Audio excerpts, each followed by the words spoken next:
నమస్తే, welcome to Sakshi exclusive. Hi friends, ఈ మధ్య కాలంలో ఎటు చూసినా ఏఐ చాట్ బోట్లే కదా. స్మార్ట్ ఫోన్, బ్యాంకింగ్, వాహనాలు అన్నీ చాట్ బోట్ లేని రంగం అంటూ ఏదీ లేకుండా పోయింది. మంచిదే కదా, మన పనులు కాస్త సులభం అవుతాయి అని అనుకుంటున్నారా? ఇది సగం వాస్తవం, మిగిలిన సగం చాలా భయంకరమైంది. ఎలాగంటారా? కెనడాలో గత నెల జరిగిన ఒక ఘటన ఆ విషయాన్ని చెబుతోంది. ఈ వీడియోలో ఆ వివరాలన్నీ చెప్తాను. వీడియో అయితే ఎక్కడ స్కిప్ అవ్వకుండా చూడండి.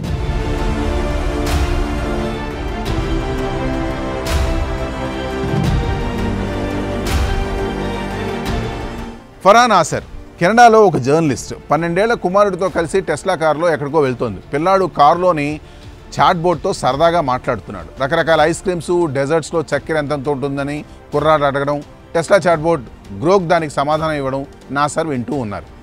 సంభాషణ అంతా మామూలుగానే గడిచిపోయింది. మరుసటి రోజు కుర్రాడు ఇంకో ప్రశ్న వేశాడు. ఫుట్బాల్ గురించి గ్రోక్తో మాట్లాడుతూ క్రిస్టియానో రొనాల్డో, లయోనెల్ మెస్సీల్లో ఎవరు గొప్ప అని అడిగాడు. అదే సమయంలో ఆ కుర్రాడు గ్రోక్ వ్యక్తిత్వాన్ని కాస్త గోర్కుగా మార్చేశాడు. సోమరిపోతైన పురుషుడిలా సమాధానాలు ఇస్తుందన్నమాట ఈ పర్సనాలిటీ మోడ్లో.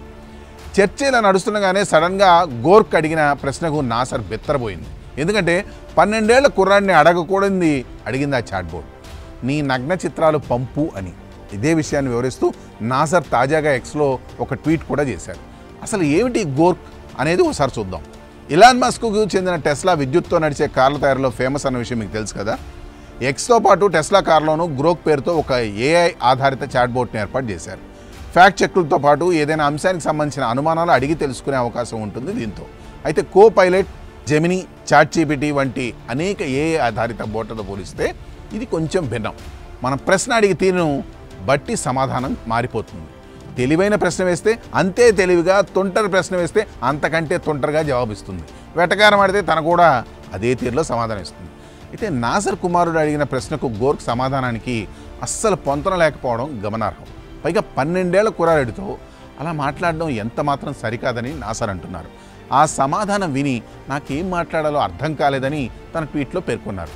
మాట్లాడే వ్యక్తి వయసుకు తగ్గట్టు ఏఐ తన సమాధానాలను మార్చుకునేలా ఏర్పాట్లు చేయాలని డిమాండ్ చేస్తున్నారు.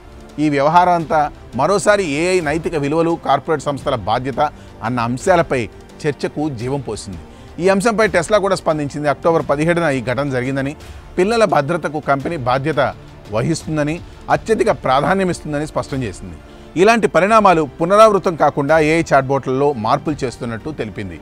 ఫరాన్ ఆసర్ ట్వీట్ ఇప్పుడు ఎక్స్ వేదికపై లేకపోవడం కొత్త మెరుపు. ఏదేమైనప్పటికీ ఉంది కదా అని మనం చేసే పనులన్నీ మెషిన్లతో చేస్తే ఇటువంటి అనర్థాలే వస్తాయి. అవసరం ఉన్నప్పుడు మెషిన్ వాడచ్చు, అనవసరంగా వాడితేనే మెషిన్ మనల్ని వాడుతుంది. అందుకే అన్నారు పెద్దవాళ్ళు, పెరుగుట విరుగుట కొరకే అని. ఈ స్టోరీపై మీ అభిప్రాయాలను కామెంట్స్ రూపంలో తెలియజేయండి. This is Harikrishna signing off for Sakshi digital.